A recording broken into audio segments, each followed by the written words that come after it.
If your life were a book and you were the author, how would you want your story to go? That's the question that changed my life forever. Growing up in the hot Las Vegas desert, all I wanted was to be free. I would daydream about traveling the world, living in a place where it snowed, and I would picture all of the stories that I would go on to tell. At the age of 19, the day after I graduated high school, I moved to a place where it snowed, and I became a massage therapist. With this job, all I needed were my hands and my massage table by my side, and I could go anywhere. For the first time in my life, I felt free, independent, and completely in control of my life.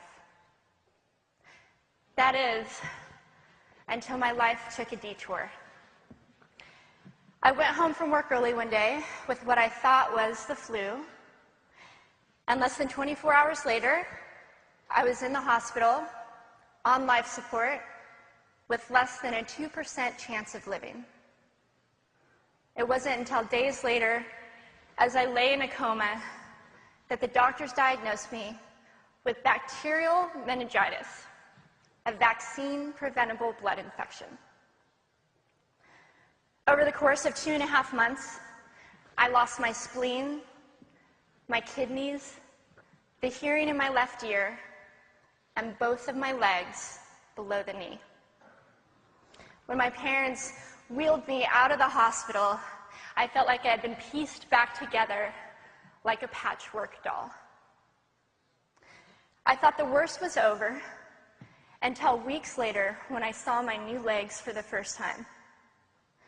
The calves were bulky blocks of metal with pipes bolted together for the ankles, and a yellow rubber foot with the raised rubber line from the toe to the ankle to look like a vein.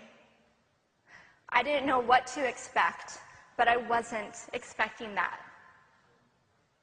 With my mom by my side and tears streaming down our faces, I strapped on these chunky legs and I stood up. They were so painful and so confining that all I could think was, how am I ever going to travel the world in these things? How was I ever going to live the life full of adventure and stories as I always wanted?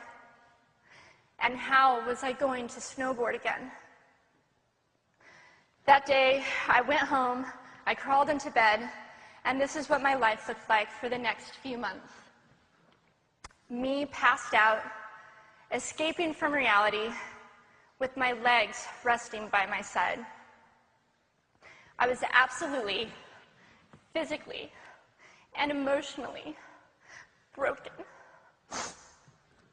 But I knew that in order to move forward, I had to let go of the old Amy and learn to embrace the new Amy. And that is when it dawned on me that I didn't have to be 5'5" anymore. I could be as tall as I wanted.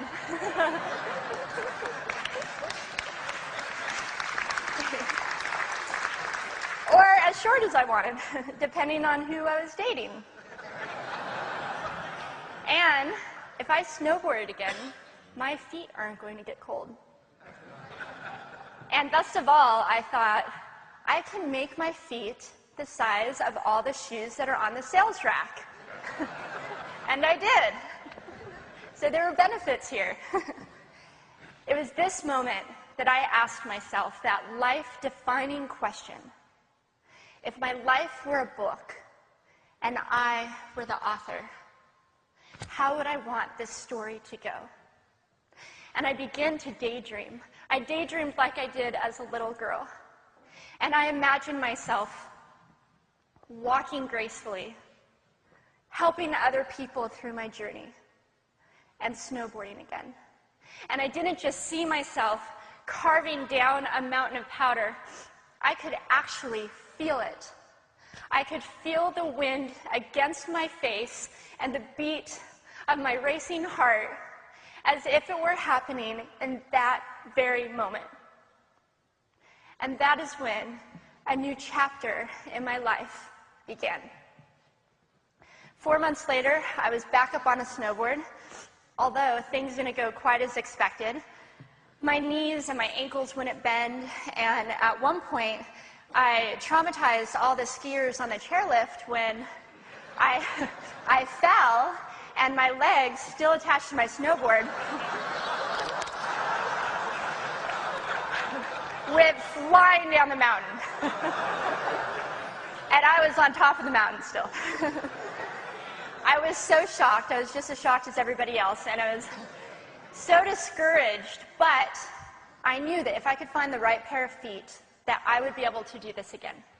And this is when I learned that our borders and our obstacles can only do two things.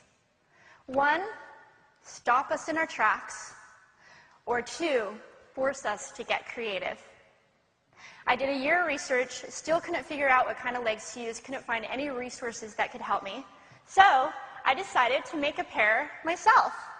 My leg maker and I put random parts together, and we made a pair of feet that I could snowboard in. As you can see, rusted bolts, rubber, wood, and neon pink duct tape. And yes, I can change my toenail polish.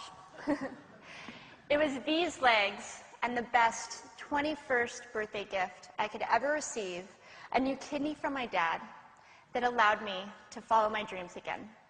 I started snowboarding, then I went back to work, then I went back to school, then in 2005 I co-founded a nonprofit organization for youth and young adults with physical disabilities so they could get involved with action sports. From there, I had the opportunity to go to South Africa, where I helped to put shoes on thousands of children's feet so they could attend school. And just this past February, I won 2 back-to-back World Cup gold medals.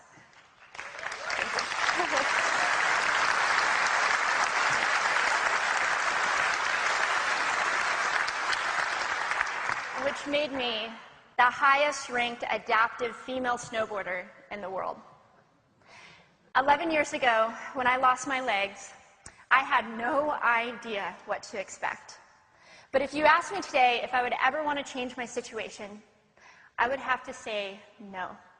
Because my legs haven't disabled me. If anything, they've enabled me. They've forced me to rely on my imagination and to believe in the possibilities.